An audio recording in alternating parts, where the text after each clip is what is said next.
This morning, enormous devastation in Turkey and Syria. A massive 7.8 magnitude earthquake striking overnight.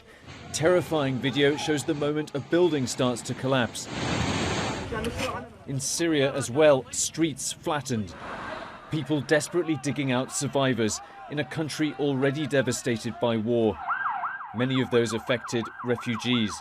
The death toll in the thousands. Hundreds of buildings collapsed. The epicenter of the quake in the Turkish city of Kahramanmaraş, near the border with Syria. The most powerful earthquake to strike Turkey since 1939. But 9 hours later, as rescue workers searched for survivors, a second earthquake. This one 7.5 magnitude, 80 miles from the first. TV cameras capturing it as it brings down a building.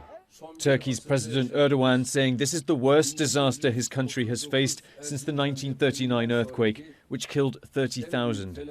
Rescue workers hampered by bad weather, those left homeless facing cold and in some places snow. The US State Department overnight issuing a statement saying President Biden has directed US aid and other federal government partners to assess US response options. Dozens of other countries offering aid as frantic efforts to save lives continue. I want to get to some breaking news now out of Baltimore. The U.S. Attorney for the District of Maryland announced moments ago that the FBI has arrested a man and a woman accused of planning to attack the power grid in the Baltimore area. Sarah Clandaniel and Brandon Russell were taken into custody last week. They have been described by the U.S. Attorney as racially motivated with plans to, quote, destroy this whole city. NBC News senior legal correspondent Laura Jarrett joins me now. Laura, what can you tell us about this case? Yeah, Lindsay, it was a disturbing plot that federal authorities appear to have thwarted successfully. As you mentioned, this couple allegedly conspired to shoot up power stations in the Baltimore area. 5 different power stations, at least according to federal authorities, was their goal. Brandon Russell, someone who is well known within the law enforcement community, an avowed neo-Nazi who had recently only gotten out of prison. He had been previously incarcerated for possessing explosive material. And then this woman, Sarah Clandaniel, someone he apparently met in prison. The couple struck up a relationship. And then through the process of actually speaking to a federal informant, managed to get entangled in this situation. Now, as for their motive, we're still learning a little bit about that. But federal authorities did confirm at that press conference just a short time ago that they were described as racially or ethnically motivated. It appears that they wanted to wreak havoc. Russell allegedly saying that attacking the power grid is the greatest thing that somebody could do, in his words. The pair will be in court later today on those charges. As you mentioned, they have been arrested. As for the larger context here, we know, of course, that power stations, substations, and attacks on them have been a problem, as authorities have been sort of raising the red alarm about that for the past couple months. We've seen these in other states, people shooting power stations, disrupting the grid for tens of thousands of customers. It doesn't appear that anything like that happened here. Authorities were questioned. For more on this, is CBS News Chief White House correspondent Nancy Cordes. Hi there, Nancy. So the president is facing criticism, as we just heard, from Republicans for not shooting down the balloon sooner. How has the administration responded to those claims?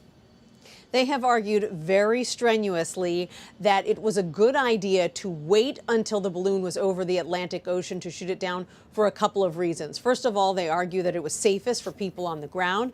You've noted that the debris field is 7 miles wide. They argue, imagine what that could have done if anyone was in the way when all that equipment came down on land. So they say that the Pentagon advised them and advised the president to wait until the balloon was over water. And they argue that by waiting, they were able to gather important surveillance information about this balloon as it traversed the United States. Now, they haven't said exactly what kind of information they were able to gather about the balloon, about the equipment that was attached to it, but they are making the assertion that by waiting, by being patient, they were able to gather information. Now, that has not assuaged Republicans who say that by waiting, it made the U.S. look weak. It sent a message to the Chinese and other world powers that you could just go ahead and traverse the United States and enter our sovereign territory without repercussions. The White House responds that there are potentially more repercussions to come. but they haven't said what those might be. Interesting. Floating, in that case, a literal trial balloon to sort of test the Biden administration and their response. Nancy, the president is delivering his State of the Union address tomorrow night. Normally, we'd only be talking about that. But now, with this latest international incident, is that going to play a role in what we're going to hear from the president? No question, because we know that the president was going to spend time in his speech talking about the need for both cooperation with China, but also competition with China and how important that competition is. Over the weekend, he was working on this speech at Camp David with some of his top advisors, and you have to assume that that part of the speech was being rewritten in real time as they tried to figure out what note they want to strike on China, given what has happened and given the level of anger and frustration he is going to face from congressional Republicans when he is delivering that address tomorrow night in the House chamber, looking face to face at Republicans who believe that he should have been even more forceful. So there's no question that that part of the speech is going to have to be reworked, even as he tries to strike a broader note of cooperation on the world stage with many world powers, particularly when it comes to Ukraine. All right, Nancy Cordes for us outside of the White House. Nancy, thank you. You're welcome. We can fly balloons? Look at us. We figured out helium. What particular capability are they demonstrating? Am I missing a portion of this story? Let me get to the third part, because maybe it'll make sense and why I have some questions and why I had to jump on here tonight and make sure I spoke to you about this, because I'm hearing a lot of commentary on this. And I think a lot of it's a little bit off base, because why would China sabotage its own diplomatic efforts in a major meeting between the United States, Tony Blinken and Xi, just days away, with a balloon? Well, let me give you a likely answer, because it'd be kind of weird to come on here, right, and propose a bunch of questions without answers. I mean, they don't pay me to just dump questions on you. Here's a likely answer. China's been playing us for chumps for decades, folks. As I opened up this segment with, they've been flipping us the double-barreled middle finger for a long time now. They've been in our universities with these confused... We just saw a new Congress sworn in. We just had that midterm election. It's early to talk about future elections, but of course, the direction of both parties depends a lot on who's leading them now and who people think could be leading them soon. Kind of like if you're at work and you have a boss, but you know they're just about to retire, you might start looking around at how your workplace is going to run differently and who's up next. And that brings us to an update on Nikki Haley. You may remember that she was Trump's UN ambassador. She is now planning to announce a presidential campaign very soon. And that would break her own pledge not to run against Trump. She's clearly changed her tune. I would not run if President Trump ran. And I would talk to him about it. Are you going to run for president?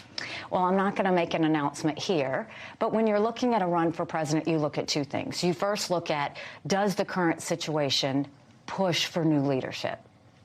The second question is, am I that person that could be that new leader? Yes, we need to go in a new direction. And can I be that leader? Yes, I think I can be that leader.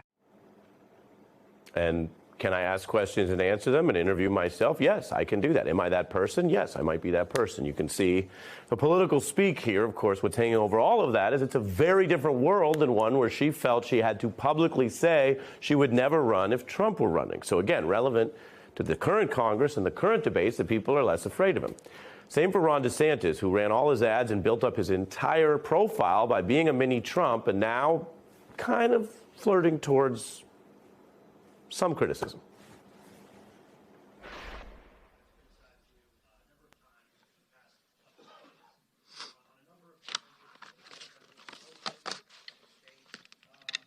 Well, look, what I would just say is this. I roll out of bed. I have people attacking me from all angles. And I'm happy to say, you know, in my case, not only did we win re-election, we won with the highest percentage of the vote that any Republican governor candidate has in the history of the state of Florida.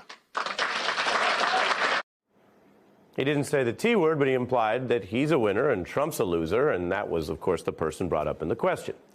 Now, Trump, for his part, isn't striking a note of confidence. If you were the former president, you could just say, I expect to be the nominee, period. But instead, he's talking about what will happen if he doesn't get the nomination, and maybe he'll run a third party.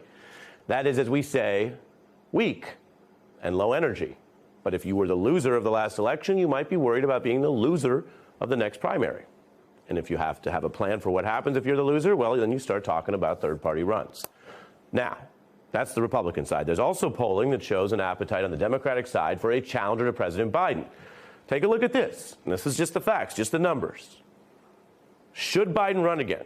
You ask the whole country, overwhelmingly people say no. You ask Democrats, who are excited today about the jobs numbers and other things, well, in recent polling, the majority of Democrats say no.